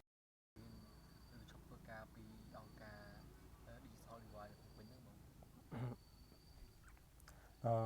យាយទៅខ្ញុំអត់បានទទួលលទ្ធផលអីនិយាយទៅដោយសារប៉ុន្តែគាត់ថាខ្ញុំសល់លុយវានឹងខ្លះប៉ុន្តែការងារអត់មានអញ្ចឹងខ្ញុំបញ្ជាក់ថាខ្ញុំអត់បានមានលទ្ធផលអីល្អទេពីព្រោះសូម្បីតែថាខ្ញុំស្ម័គ្រចិត្តនៅខាងមណ្ឌលនេះក៏ដោយគាត់ថាខ្ញុំស្ម័គ្រចិត្តដោយចិត្តរបស់ខ្ញុំនិយាយទៅចំពោះលទ្ធផលវិញមិនទទួលបានលទ្ធផលអីនិយាយទៅគាត់ថាយើងសល់លុយខ្លះហើយប៉ុន្តែគាត់ថាលុយនឹងអត់អាចគ្រប់គ្រងយើងបានរហូតអញ្ចឹងមានថាយើងទៅរកការងារថ្មីទៀតបាទអញ្ចឹងលទ្ធផលគឺមានប៉ុណ្ណឹងគេថា ចុះហេតុអីបាននិយាយបងមិនបន្តស្នើសុំនៅអង្គការដើម្បីបន្តការងារឬក៏រៀនសូត្រតទៀត និយាយទៅអារម្មណ៍របស់ខ្ញុំផ្លាស់ប្ដូរនិយាយទៅដល់ថ្ងៃនេះបាទដូចផ្លាស់ប្ដូរហាក់បីដូចចង់ធ្វើការតែមួយមុខចង់ធ្វើការមួយហើយចង់មួយទៀតចង់បង្កើតមុខរបររកស៊ីផងដែរចង់ធ្វើជំនួញនិយាយទៅបាទចង់ធ្វើការនិយាយគោលបំណងដើម្បីរកលុយឲ្យបានច្រើនធ្វើជំនួញម្ដងគោលបំណងចង់ប៉ុណ្ណា ខ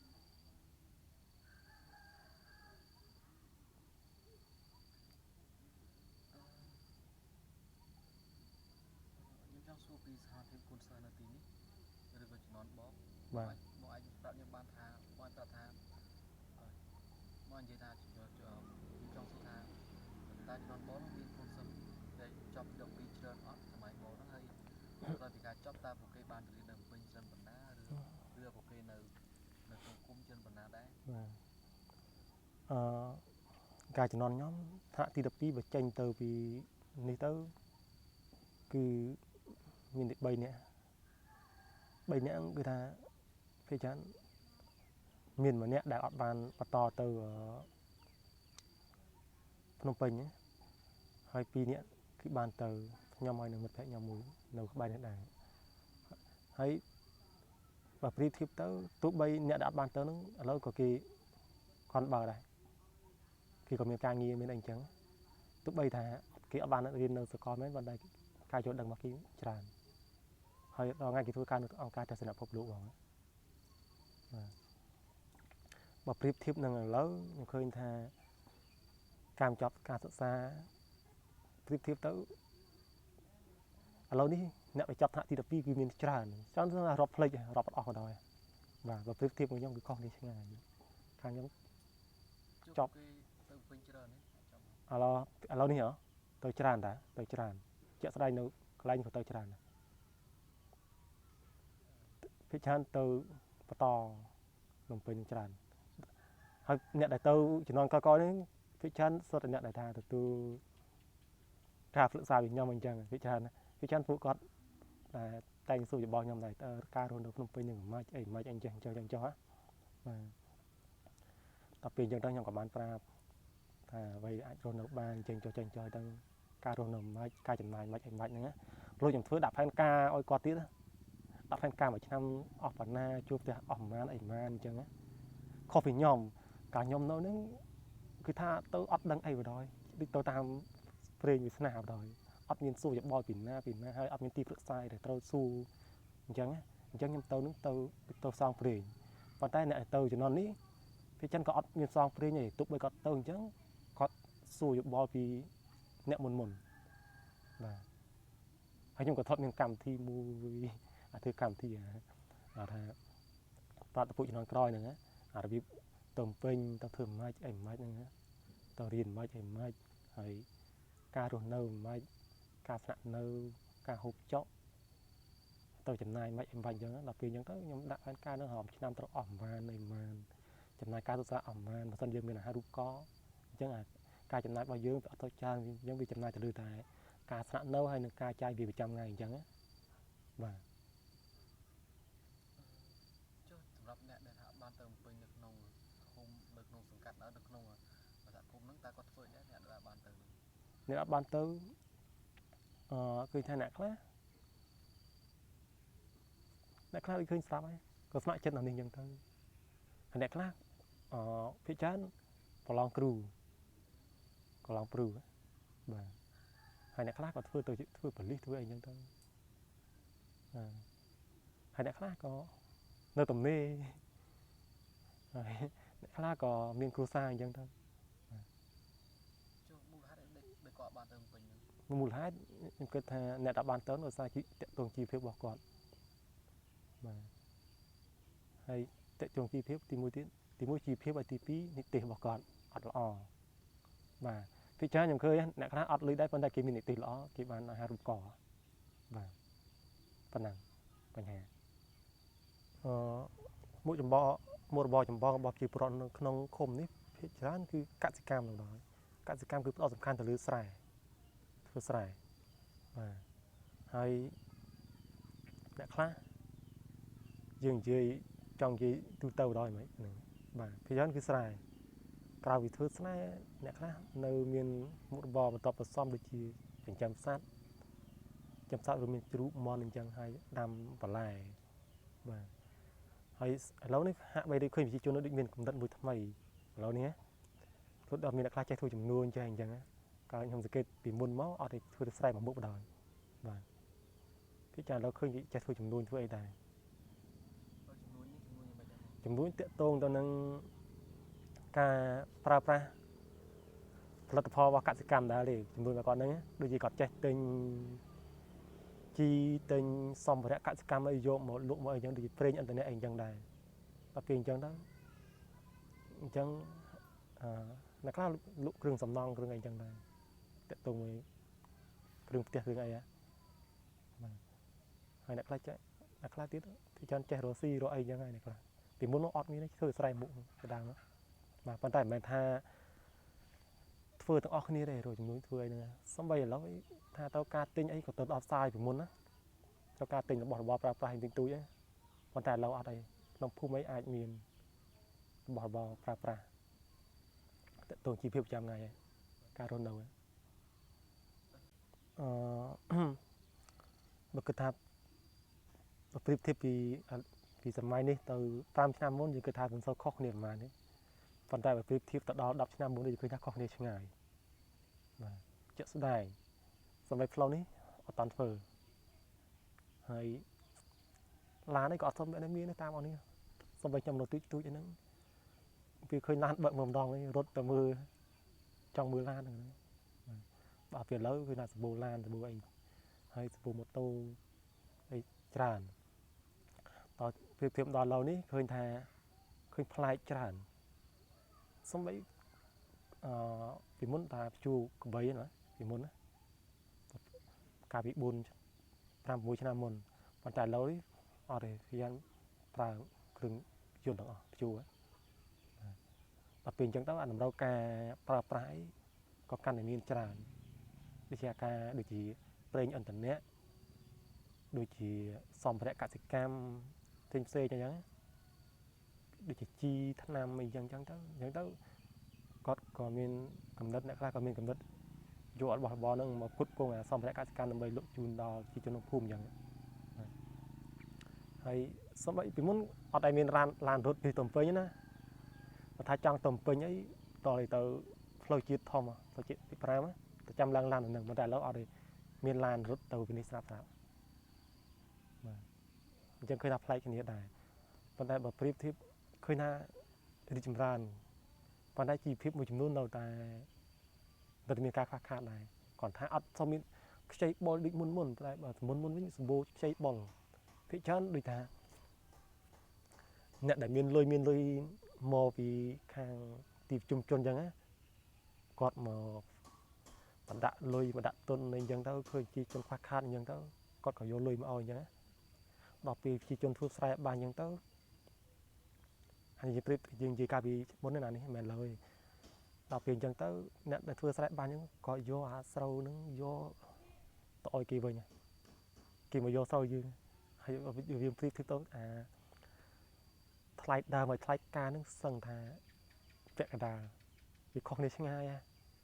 គឺទៅ10000គេឲ្យយើង10000អញ្ចឹងយើងឧទាហរណ៍10000ជាក់ស្ដែងយើងមែន10000គេឲ្យយើងណែសេះនៅដូវហ្នឹង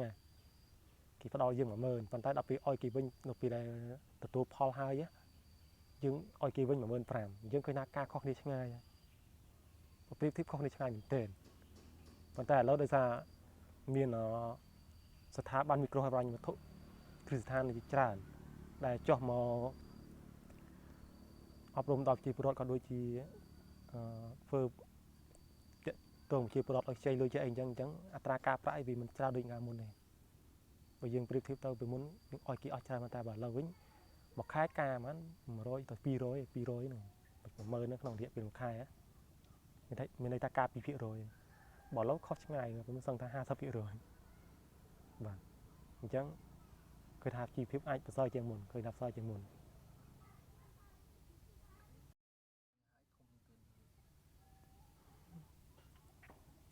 បញ្ហា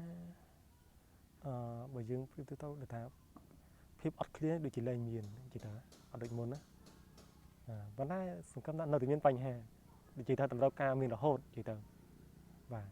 ដូចអ្នកខ្លះមានគ្រប់គ្រាន់អញ្ចឹងក៏ចេះចង់បានបន្ថែមទៀតអញ្ចឹងទៅប៉ុន្តែបើនៅតែមានជាជនពលរដ្ឋមួយចំនួនគាត់អត់មានលទ្ធភាពគ្រប់គ្រងគ្រួសារគាត់បានពេញមួយឆ្នាំមានន័យថាជីវភាពគាត់នៅតែលំបាកដដែលជួនកាលគាត់ធ្វើស្រែមួយឆ្នាំអញ្ចឹងទាំងគ្រប់គ្រងនៅក្នុងគ្រួសារហើយនឹងលក់ចេញអញ្ចឹងតើតើនឹងជីវភាពរបស់គាត់ខ្ញុំគិតថាគាត់នឹងមានការខ្វះខាតមិនមែនខ្វះខាតទូទាំងអស់គ្នាទេខ្វះខាតមួយចំនួនការខ្វះខាតនឹងបណ្ដាលមកពីនិយាយទៅការយកដឹករបស់គាត់នឹងភាគច្រើនគាត់យកដឹកបានតិចអ្នកខ្លះកូនច្រើនអញ្ចឹងទៅតើតើនឹងហើយគាត់គ្រប់គ្រងកូនគាត់មួយទៀតការយកដឹងផ្នែកកសិកម្មរបស់គាត់នឹងដែលជាមុខរបរចម្បងរបស់គាត់នឹងគឺអត់អាចគ្រប់គ្រងជីវភាពគាត់បានមួយទៀតគ្រោះតាក់ទងនឹងគ្រោះមហន្តរាយដូចជាគ្រោះរាំងស្ងួតខ្យល់ព្យុះអីចឹងបាទប៉ុន្តែមិនដឹងថាឆ្នាំនេះនឹងជួបគ្រោះរាំងស្ងួតទៀតអត់ទេប៉ុន្តែកន្លងមកឲ្យតែដល់ខែពាក់កណ្ដាលខែ7ទៅខែ8រយៈពេល1ខែនឹងភាគច្រើនជួបគ្រោះរាំងស្ងួតដល់ឆ្នាំមុនណាបាទអាហ្នឹងគឺបញ្ហាចម្បងដែរដោយសារធ្លាប់ទៅជួបគ្រោះរាំងស្ងួតចឹងហើយបានជាមានការស្នើសុំពីប្រជាពលរដ្ឋក៏ដូចជាអាជ្ញាធរមូលដ្ឋានអញ្ចឹងស្វែងរកអង្គការដៃគូដើម្បីឲ្យគេជួយធ្វើទំនប់មួយឆ្លងកាត់ដែលគ្រប់គ្រងប្រហែលដូចជា3ភូមិបាទដើម្បីគ្រប់គ្រងនៅស្រូវនៅរដូវវស្សាហ្នឹងគ្រប់គ្រងទឹកបាទអញ្ចឹងពីឆ្នាំនេះតទៅសង្ឃឹមថាមិនសូវខ្វះទឹកប៉ុន្មានទេអញ្ចឹងអាចថានេះជាដំណោះស្រាយមួយល្អសម្រាប់ពលរដ្ឋដែលធ្លាប់តែខ្វះទឹកជួបគ្រោះរាំងស្ងួតណាបាទ បាទខ្ញុំគិតថាសិទ្ធិនោះគឺជាអ្វីដែលពលរដ្ឋចង់បានគ្រប់គ្នានិយាយថាពីព្រោះការមានសិទ្ធិសេរីភាពវាធ្វើឲ្យយើងហ្នឹងមានចិត្តសម្រាប់ធ្វើឲ្យបានគ្រប់បែបយ៉ាងអាស្រ័យទៅលើច្បាប់ប៉ុន្តែមិនមែនថាយើងមានសិទ្ធិនៅយើងចេះតែធ្វើអ្វីតាមអំពើចិត្តទេបាទគាត់ថាសិទ្ធិសេរីភាពវាត្រូវតែមានប៉ុន្តែភាគច្រើនយើងគិតទៅអ្នកខ្លះហៅថាមានសិទ្ធិប៉ុន្តែអត់ហ៊ានប្រើប្រាស់សិទ្ធិខ្លួនឯងភាគច្រើនណាដឹងថាខ្លួនឯងមានសិទ្ធិធ្វើដែរប៉ុន្តែហ៊ានប្រើនោះដូចមានអារម្មណ៍ថានៅខ្លាចទីមួយខ្លាចអីគេរើសអើងទីមួយនិន្នាការសំបីអ្នកខ្លះសម្រាប់ចិត្តថាអញត្រូវតែធ្វើអញ្ចេះបើតែនៅមានអារម្មណ៍ខ្លាចអីបើស្អញធ្វើអញ្ចឹងខ្លាចចិត្តខាងគេថាអញ្ចេះថាអញ្ចោះបើថាអញចង់កាន់សាសនានេះដឹងថាកាន់ទៅអត់ខុសទេប៉ុន្តែនៅខ្លាចខ្លួនឯងនៅខ្លាចនិយាយទៅនៅមានអារម្មណ៍ថាទោះបីអ្នកចិត្តខាងគេអត់មានទៅហាមឃាត់យើងទោះបីយើងចង់ទៅណាទៅចង់ធ្វើទៅគេអត់មានហាមឃាត់ប៉ុន្តែយើងនៅមានអារម្មណ៍ថាលៀសខ្លួនបាទអាហ្នឹងការខ្លាចដល់អារម្មណ៍របស់យើងទីមួយទៀតការគៀបសង្កត់របស់ថ្នាក់ដឹកនាំអញ្ចឹងបាទអ្នកខ្លះថាមានសិទ្ធិធ្វើដែរប៉ុន្តែដូចជាជាក់ស្ដែងបញ្ហាទំនាស់រឿងទំនាស់ដីធ្លីអីភាគច្រើនជួបបញ្ហាដល់ដូចជាទំនាស់រវាងក្រុមហ៊ុនហើយនឹងប្រជាពលរដ្ឋអីចឹងភាគច្រើនប្រជាពលរដ្ឋហ្នឹងអត់មានសិទ្ធិគ្រប់គ្រាន់ក្នុងការដែលប្រើប្រាស់សិទ្ធិដើម្បីទាមទារយើងពលរដ្ឋនឹងអត់ដែលមានឱកាសទៅថាអីតតាំងជាមួយក្រុមហ៊ុនទេដោយសារមានការទប់ស្កាត់ពីអាជ្ញាធរអញ្ចឹងឬក៏កងសម្បត្តិតកិច្ចអញ្ចឹងជាដើមអញ្ចឹងនេះគឺជាការបាត់បង់សិទ្ធិមួយដែរខ្ញុំគិតណាបាទអានេះអ្វីខ្ញុំយល់មានប៉ុណ្ណឹងខ្ញុំគិតថាមានវិទ្យុមានប៉ុន្តែវិទ្យុដែលផ្សព្វផ្សាយវិសិទ្ធនោះវាច្រើនគ្រប់បន្តអត់បានដល់យើងទេម្យ៉ាងទៀតទោះបីជាអង្គការគេមកផ្សព្វផ្សាយដល់មានថាអត់បានគេផ្សព្វផ្សាយមិនមែនថាផ្សព្វផ្សាយតែមនុស្សប្រមាណឧបមាគាត់ថាប្រជាជនជាពលរដ្ឋ4-20នាក់ហ្នឹងទទួលការអប់រំពីគាត់ហ្នឹងប៉ុន្តែជាពលរដ្ឋដទៃទៀតជួនកាលអ្នកខ្លះហ្នឹងទទួលការអប់រំពីគាត់មែនគាត់អត់បានយកអ្វីដែលគាត់ទទួលពីអង្គការទៅអប់រំបន្តទេដល់ពេលអញ្ចឹងមានថាការយល់ជ្រាបពីព័ត៌មានសិទ្ធិនោះហ្នឹងអត់អាចទូលំទូលាយហើយជាក់ស្ដែងប្រព័ន្ធផ្សព្វផ្សាយវិទ្យុដែលតែងតែផ្សព្វផ្សាយសិទ្ធិនោះហ្នឹងអត់ដែលគ្រប់បន្តអ្នកខ្លះអត់ដែលឮវិទ្យុនឹងផងដឹងនៅក្នុងភូមិនេះតែខ្ញុំដឹងណាបាទអញ្ចឹងហើយបានជាខ្ញុំគិតថាការផ្សព្វផ្សាយអត់បានទូលំទូលាយបាទនិយាយទៅនៅខាងភូមិខ្ញុំនេះអត់មានទេបាទតើតើមួយដីសម្បត្តិសេដ្ឋកិច្ចដីភាគសម្បត្តិសេដ្ឋកិច្ចភាគច្រើនជាដីដែលព្រៃហើយដោយសារភូមិខ្ញុំនេះវាអត់នៅសូវនៅអត់នៅដល់ជាឃុំហ្មងណាភាគច្រើនដីសម្បត្តិសេដ្ឋកិច្ចភាគច្រើនតកតងជាមួយនឹងសតិផលខាងសពបបសមានដីសម្បត្តិហ្មងប៉ុន្តែមានមួយចំនួនបើនៅខាងភូមិចាញ់រូងនោះមានដីតកតងទៅនឹងដីសម្បត្តិសេដ្ឋកិច្ចពិសេសដីតកតងទៅនឹងក្រុមហ៊ុនផាវិមិចបាទហើយកន្លងមកនោះក៏មានការតវ៉ាដែររវាងក្រុមហ៊ុនហើយនឹងជាពលរដ្ឋប៉ុន្តែជាពលរដ្ឋហាក់បីទោះបីអត់ទៅមានដីពាក់ព័ន្ធមែនប៉ុន្តែចូលរួមឃើញតើចូលរួមតវ៉ាទៅតាមពីភូមិនេះភ័យជួយគ្នាជាក់ស្ដែងដូចជានៅខាងឃុំពេជ្រវ៉ាអានឹងមានវាំងច័ន្ទអញ្ចឹងដល់ពេលមានបណ្ដឹងអញ្ចឹងទៅគាត់ត្រូវការជួយគ្នាទៅវិញទៅមកដែរដល់ពេលអញ្ចឹងទៅគាត់គ្នាយើងខាងនេះក៏ចេះតែជួយតវ៉ាគាត់អញ្ចឹងប៉ុន្តែលទ្ធផលវិញហាក់បីដូចជាមិនទាន់វាអត់ទទួលបានលទ្ធផលល្អគាត់ថាជាដំណោះស្រាយហាក់បីដូចជានៅទាំងដល់ហ្នឹងមិនទាន់ដឹងថាយ៉ាងណាឡើយអញ្ចឹងខ្ញុំអត់ទៅដឹងប៉ុន្មានដែរដីសម្បត្តិសេដ្ឋកិច្ចគាត់ថាធ្លាប់ដឹងព័ត៌មានពីខាងក្រៅជាក់ស្ដែងនៅខាងភូមិខ្ញុំអត់មានទេនិយាយទៅបើទូទស្សន៍វិញ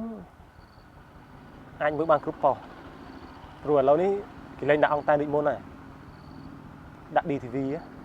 បាទ ដាក់ DTV យើងអាចមើលបានគ្រប់ប៉ុស្តិ៍ដែរប៉ុន្តែជាពលរដ្ឋហាក់បីដូចអត់សូវចាប់អារម្មណ៍រឿងទូទស្សន៍ហ្មងភាគច្រើនក៏ចាប់អារម្មណ៍ទៅលើការបើកខ្សែភាពយន្តរបស់ថៃណាបាទដល់ពេលអញ្ចឹងទៅធ្វើឲ្យគាត់នឹងអារម្មណ៍គាត់នឹងអត់សូវនេះទេធ្វើឲ្យគាត់នឹងអត់សូវចាប់អារម្មណ៍រឿងទូទស្សន៍ទេមិនថាគាត់ចូលចិត្តដែរទស្សនាភាពយន្តច្រើនជាងណាបាទប៉ុន្តែបើវិទ្យុវិញខ្ញុំគិតថាពិបាកនឹងចាប់យកដែរព្រោះអីកម្រិតនៃការផ្សាយមកភ្នំពេញមកវាភាគតិចណាស់ដែលបានជះមកដល់យើងនេះហើយថ្ងៃណាក៏ស្ដាប់បានយើងទៅបើថ្ងៃណាធាតុអាកាសល្អក៏អាចស្ដាប់បានថ្ងៃណាធាតុអាកាសអត់ល្អក៏ស្ដាប់អត់បានតែទទួលបានច្បាស់ភាគច្រើនទីប៉ុស្តិ៍នៅខាងកំពង់ឆ្នាំងយើងនេះហើយទៅប៉ុស្តិ៍មកភ្នំពេញហើយដូចជាប៉ុស្តិ៍វិទ្យុស្ត្រីហើយបាយ័នអញ្ចឹងវិទ្យុជាតិហើយវិទ្យុផ្សេងទៀតចាប់បានដែរប៉ុន្តែវាអត់សូវល្អលុះត្រាតែថ្ងៃណាអាកាសធាតុល្អទើបអាចច្បាស់ដល់ពេលអញ្ចឹងទៅអ្នកដែលអត់ធ្លាប់តាមដានព័ត៌មានក៏អត់ខ្វល់គាត់ជួយថាស្ដាប់អាណាដែលច្បាស់ភាគច្រើនគាត់ទទួលព័ត៌មានដែល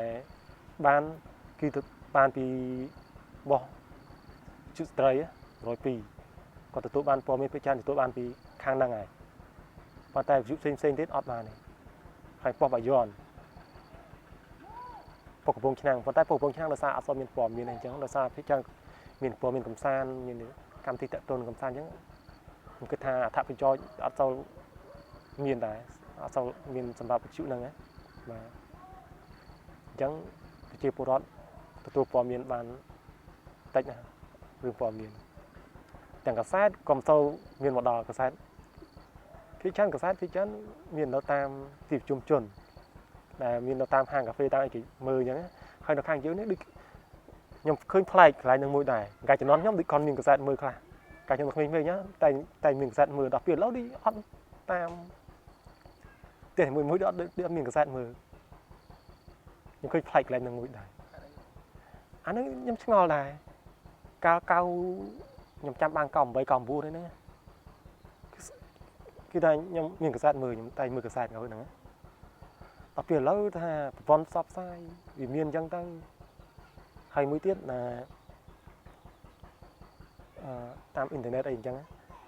ប៉ុន្តែបើប្រៀបធៀបបើនៅភ្នំពេញហើយឬក៏នៅតាមទីជុំជនអីមានកាសែតមើលដោយសារទៅតាមហាងកាហ្វេអីគេដាក់កាសែតឲ្យមើលអញ្ចឹងចេះមើលទៅបាទដល់ពេលអញ្ចឹងដូចអត់តែឃើញកាសែតទៅដល់បាទបានកាសែតមើលល្អដែរឃើញតើភាគច្រើនព័ត៌មានគេស្ដាប់វិទ្យុហើយទូទស្សន៍ដូចជាមិនសូវបានព័ត៌មានទូទស្សន៍ហ្មងអ្នកមើលទូទស្សន៍ភាគច្រើនចង់មើលអ្វីដែលជាការកំសាន្តនេះប៉ុណ្ណឹងត្រង់ចំណេះដឹងព័ត៌មានអីក៏អត់សូវចាប់អារម្មណ៍ខ្ញុំជឿថាជួយព្រោះអីប្រព័ន្ធផ្សព្វផ្សាយគឺជាចំណេះដឹងមួយបាទបើសិនជាពលរដ្ឋនឹងយកចិត្តទុកដាក់ស្ដាប់ទៅលើកម្មវិធីណាដែលមានប្រយោជន៍បាទដែលមិនមែនជាកម្មវិធីកំសាន្តមិនមែនជាកម្មវិធីនយោបាយក៏គួរយើងគួរតែដឹងដែរនិយាយថានយោបាយប៉ុន្តែអ្នកខ្លះគាត់ស្ដាប់នយោបាយភាគច្រើនគាត់ផ្ដោតសំខាន់តែគាត់មាននាកម្មខាងគាត់អត់ស្ដាប់ទាំងពីរទេអ្នកខ្លះគាត់ស្ដាប់តែម្ខាងម្ដងដល់ពីម្ខាងទៀតអត់ស្ដាប់ដល់ពីអញ្ចឹងទៅធ្វើឲ្យគាត់នឹងនិយាយថានិន្នាការរបស់គាត់គឺតតែម្នាក់នឹងម្ដងដល់បើសិនយើងស្ដាប់ទាំងពីរយើងអាចខ្លឹងខ្លែងបានបើសិនយើងស្ដាប់ខាងនេះផងខាងនេះផងអញ្ចឹងវាអាចធ្វើឲ្យយើងនឹងខ្លឹងខ្លែងថាយើងគួរធ្វើយ៉ាងម៉េចដល់ពេលអ្នកខ្លះអត់ខ្ញុំឃើញសង្កេតមើលទៅស្ដាប់ម្ខាងម្ខាងឡើយដល់ពេលអញ្ចឹងធ្វើឲ្យគាត់នឹងផ្នត់កំណត់គាត់នឹងអត់មានការផ្លាស់ប្ដូរខ្ញុំគិតថាជួយបានតាមរយៈមិនមែនជាការផ្សព្វផ្សាយដែលលំអៀងមកខាងយើងផ្សព្វផ្សាយតាមបែបសិល្បៈពីព្រោះមុនដំបូងយើងមានថាយើងចាប់ផ្ដើមពីសិល្បៈអ្វីដែលជាការកំសាន្តទន្ទឹមនឹងការស្ដាប់ការកំសាន្តហ្នឹងយើងផលិតអាការកំសាន្តហ្នឹងឲ្យទៅជាវប្បធម៌មួយថាវប្បធម៌អប់រំវិញឬក៏វប្បធម៌យល់ដឹងពីព័ត៌មានផ្សេងបាទកាលណាយើងផលិតបានជាសាច់រឿងសាច់អីអញ្ចឹងយើង ធ្វើម៉េចសាច់រឿងនឹងយើងផ្ដោតសំខាន់ទៅលើការអប់រំឬក៏ការយល់ដឹងពីអត្ថប្រយោជន៍នៃសង្គមឲ្យផ្សេងៗអញ្ចឹងតើតើចំណេះដឹងព័ត៌មានហើយដែលជាមិនមែនជាការបំផ្លើសនឹងផ្សាយបាទព័ត៌មានយើងធ្វើដែរព័ត៌មានប៉ុន្តែយើងមិនមែនថាធ្វើព័ត៌មានណាដែលផ្សាយໄว้ដែលហួសពីការពិតប៉ុន្តែយើងចង់ផ្ដោតសំខាន់ទៅលើសិល្បៈដែលធ្វើឲ្យព្រោះសិល្បៈដែលប្រជាជនយើងចូលចិត្តការកំសាន្តនឹងគឺប្រជាជនយើងចូលចិត្តស្ដាប់ទាំងចម្រៀងទោះបីយើងនិពន្ធបទចម្រៀងក៏ដោយសិនយើងនិពន្ធទៅការអប់រំអីក៏គាត់អាចដឹងយល់ពីសង្គមបាទខ្ញុំឈ្មោះអោកយ៉នបាទអាយុ29ឆ្នាំបាទបាទខ្ញុំចង់មានគំនិតមួយចង់ឲ្យខាងអត់ទេតាក់ទងនឹងអានឹងថារឿងតខ្លួនខ្ញុំណាហើយក៏ជាអំណររបស់ខ្ញុំណាមិនមែនជាតាក់ទងទៅមួយនឹងហើយមិនជាទស្សនៈរបស់មណ្ឌលអានេះជាទស្សនៈរបស់ខ្ញុំអញ្ចឹងបាទអានឹងដូចជាកំណត់ច្បល់ក៏ដូចជាសំណូមពរដល់អង្គការឬក៏ស្ថាប័នផ្សេងៗណាអ្វីអានឹងខ្ញុំធ្លាប់បានប្រាប់មុនដែរខ្ញុំថាខ្ញុំចង់ឲ្យយុវជននៅក្នុងតំបន់របស់ខ្ញុំនឹងគាត់ទទួលបានការអប់រំភាសាពិសេសសម្រាប់អ្នកដែលទទួលការសិក្សាបានតិចខ្ញុំចង់និយាយថាដើម្បីឲ្យគាត់នឹងមានជំនាញក្នុងការធ្វើម៉េចឲ្យគាត់នឹងមានជំនាញផ្ទាល់ខ្លួនដើម្បីប្រកបមុខរបរចិញ្ចឹមជីវិតរបស់គាត់បើសិនជាពួកគាត់ឲ្យតែអញ្ចឹងរហូតខ្ញុំសង្ឃឹមថាថ្ងៃមុខទៅកូនចៅគាត់ជំនាន់ក្រោយឬក៏ការសម្រេចចិត្តរបស់គាត់នឹងធ្វើឲ្យគាត់នឹងអនាគតគាត់នឹងជួបការលំបាកអញ្ចឹងខ្ញុំចង់ឲ្យអង្គការឬស្ថាប័នផ្សេងៗហ្នឹងជួយបើសិនជាអាចជួយគាត់បានសូមផលិតបង្កើតជាកម្មវិធីមួយដើម្បីបង្រៀនពួកគាត់ក្នុងរូបភាពណាមួយអ្វីដែលគាត់អាចទទួលយកបានបាទហើយនឹងដើម្បីម្យ៉ាងទៀតបើសិនគាត់ទទួលបានការសិក្សាខ្លះអញ្ចឹងគាត់អាចជិះវៀងពីគ្រឿងញៀនភាសាឬក៏បែងពីលំពើហិង្សាផ្សេងៗអញ្ចឹងដែរបាទអានឹងក៏ជាមតិចុងក្រោយរបស់ខ្ញុំដែរហ្នឹងបាទ